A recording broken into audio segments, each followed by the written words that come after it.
오늘은 3월 25일입니다. 152년 전 오늘 경복궁에서 아이가 태어났어요. 아버지는 고종, 어머니는 명성황후. 조선 왕실의 적통 후계자였어요. 그 아이가 나중에 조선과 대한제국의 마지막 왕이 됩니다. 순종. 왕이었지만 왕이 아니었어요. 권력이 없었어요. 군대가 없었어요. 외교권도 없었어요. 자신의 이름으로 내려진 조칙이 사실은 일본의 명령이었어요. 그런데 그가 죽자 나라 전체가 울었어요. 그리고 그 울음이 독립운동으로 터졌어요. 오늘은 그 이야기를 해볼게요. 순종의 어린 시절은 불행의 연속이었어요. 1895년 10월 8일 11살의 순종은 어머니 명성황후를 잃었어요.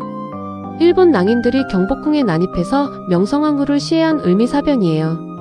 그리고 3년 뒤 또 다른 사건이 닥쳤어요. 1898년 9월 황실의 통역관이었던 김옥육이 유배를 가게 됐어요. 앙심을 품은 그는 부하를 시켜 고종과 황태자 순종이 즐겨 마시던 커피에 아편을 넣었어요. 그날 저녁 고종은 커피를 한 모금 마시다 향이 이상하다는 걸 바로 알아차리고 뱉었어요. 그런데 황태자 순종은 그냥 마셨어요. 그 자리에서 기절했어요. 며칠 동안 혈변을 쏟았어요. 젊은 나이에 치아 대부분이 빠져서 틀니를 끼고 살게 됐어요. 말이 어눌해졌어요. 이 사건 이후 전국에 소문이 퍼졌어요. 황태자가 바보가 됐다고요. 그 소문은 사실이 아니었어요. 하지만 독이 든 커피가 순종의 몸과 입지를 모두 망가뜨렸어요. 순종은 어떤 사람이었을까요? 독서광이었어요. 다른 가문의 족보를 달달 외울 정도로 기억력이 뛰어났어요. 자신과 마주 앉은 사람의 본관과 이름만 들으면 상대의 학렬을 알아내 몇 대 손인지 맞히는 것은 물론 그 사람의 직계조상들까지 줄줄 읊을 수 있었다고 해요. 그리고 신문물을 좋아했어요. 세자 시절부터 세창양행을 통해 시계 등 여러 물건을 사들여 수집했어요. 지금도 남아있는 그의 회종시계는 바세롬 콘스탄틴이라는 스위스 명품 브랜드 제품이에요. 뒷면에는 황가의 문양인 이화문이 새겨져 있어요. 그런데 치명적인 문제가 하나 있었어요. 심한 근시였어요. 그런데 아버지 고종 앞에서는 안경을 쓸 수가 없었어요. 조선 예법에서 윗사람 앞에서 안경을 쓰는 건 대단히 무례한 행동이었거든요. 그래서 순종은 아버지 앞에서 언제나 뿌옇게 흐린 세상을 보면서 앉아 있었어요. 나라가 무너지는 과정을 지켜봤지만 정작 그 앞에 있는 것도 제대로 볼 수 없었던 사람이었어요. 1905년 을사능 약으로 조선은 외교권을 빼앗겼어요. 고종은 포기하지 않았어요. 1907년 네덜란드 헤이그에서 열리는 만국 평화회의에 이준, 이상설, 이휘종 세 사람을 비밀리에 파견했어요. 을사능약이 강압에 의한 것임을 세계에 알리려는 시도였어요. 하지만 회의장 입장조차 거부당했어요. 이준 열사는 헤이그에서 분사했어요. 소식이 조선으로 돌아오자 일본과 친일파가 들고 일어났어요. 고종을 강제로 퇴위시키라는 압박이 시작됐어요. 1907년 7월 19일 새벽 고종은 황태자 순종에게 대리청정을 명하는 조칙에 서명했어요. 실질적인 퇴위였어요. 순종은 준비도 되지 않은 채 황제 자리에 올랐어요. 33살이었어요. 순종이 황제가 된 지 20일 만에 정미7조약이 강제로 체결됐어요. 그리고 한 달 뒤 순종의 이름으로 조선 군대 해산 조칙이 내려졌어요. 하지만 그 조칙은 순종이 원해서 내린 게 아니었어요. 일본이 만들고 순종의 도장을 찍은 거였어요. 시위 대장 박승환은 해산 명령을 받고 스스로 목숨을 끊었어요. 격분한 시위대 병사들이 일본군과 시가전을 벌였어요. 전국에서 의병이 봉기했어요.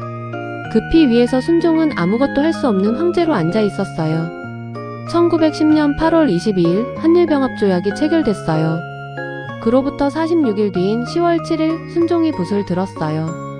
한일병합을 주도한 정미칠적 친일 내각 대신들에게 탁본을 하사했어요. 글씨 내용이에요. 임금과 신하가 같은 마음이어야 백성과 나라가 많은 복을 누린다. 짐은 내각을 믿으니 경들은 나라를 저버리지 말라. 나라가 이미 사라진 뒤에 나라를 팔아먹은 신하들에게 나라를 저버리지 말라는 글씨를 써준 거예요. 비통함인지 회유인지 아니면 마지막 항의인지. 받는 사람들이 어떤 마음으로 그 글씨를 받았는지는 기록이 없어요. 궁인들의 증언에 따르면 순종은 밥을 거의 먹지 않았어요. 좋아하는 음식이 딱히 없었어요. 수라를 올려도 거의 손을 대지 않고 물에 밥 만 것만 겨우 먹었어요. 수라간 라인들이 식사 때마다 쩔쩔맸다고 해요. 치아가 부실하고 위장이 약해서 딱딱한 것을 먹기 어려웠어요. 그래서 차돌박이를 삶아서 뭉쳐 졸여낸 차돌조리개를 만들어 올렸고 깍두기도 삶은 무로 담가서 올렸어요.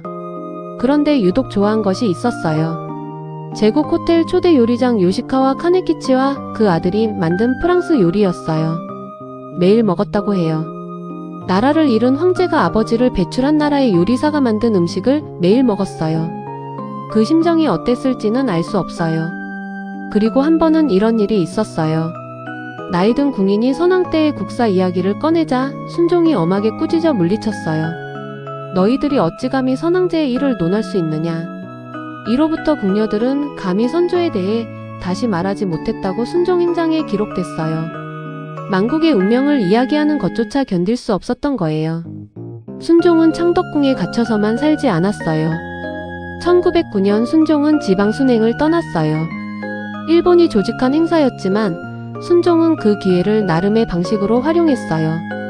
대구를 방문했을 때 백성들의 근대식 교육을 위해 상당한 양의 돈을 기부했어요. 서울대학교 이태진 명예교수는 이 순행이 백성들의 반일 의지를 키우는 역할을 했다고 평가했어요. 물론 반대 의견도 있어요. 일제가 기획한 순행을 통해 식민 지배를 정당화했다는 비판이에요. 역사학계에서 지금도 논쟁이 이어지는 사안이에요. 어떤 평가가 맞든 그 순행에서 순종이 개인 재산을 털어 학교를 세우는데 기부했다는 사실은 기록에 남아 있어요. 아무것도 할 수 없는 자리에서 할 수 있는 것을 한 거예요. 1926년 4월 25일 새벽 창덕궁 대조전에서 순종이 눈을 감았어요. 52세였어요. 일본은 긴장했어요. 경성의 육해군 7,000명을 집결시켰어요. 부산과 인천에는 함대를 정박시켰어요. 그런데 그 삼엄한 경계망 아래서 조용히 준비가 이루어지고 있었어요. 조선학생과학연구회 학생들이 세검정으로 봄 소풍을 가다가 순종 승하 소식을 들었어요. 그 자리에서 결의했어요. 이 기회를 놓치지 않겠다고. 5월 20일 연희전문학교 학생 박하균의 하숙집에 40여 명이 모였어요. 순종의 장례식 날인 6월 10일에 독립만세를 외치기로 결의했어요. 경문을 5,000매 찍었어요. 6월 10일 순종의 상여가 도나문을 나섰어요.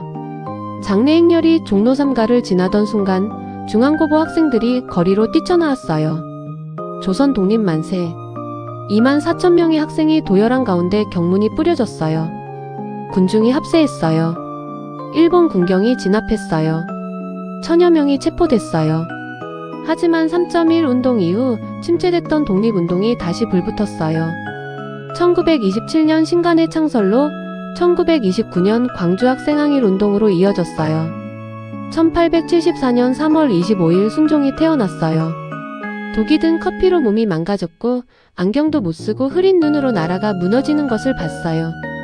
밥도 제대로 못 먹으면서 망국의 이야기가 나오면 분노했어요. 나라가 사라진 뒤에도 붓을 들어 나라를 저버리지 말라고 썼어요. 순행을 떠나서 학교를 세우는데 돈을 냈어요. 아무것도 할 수 없는 자리에서 할 수 있는 것을 했어요. 그리고 죽어서 24,000명의 학생이 거리에 나섰어요. 살아서는 지킬 수 없었던 것을 죽어서 불시로 남겼어요. 오늘도 시청해주셔서 감사합니다. 다음엔 또 다른 이야기로 찾아올게요.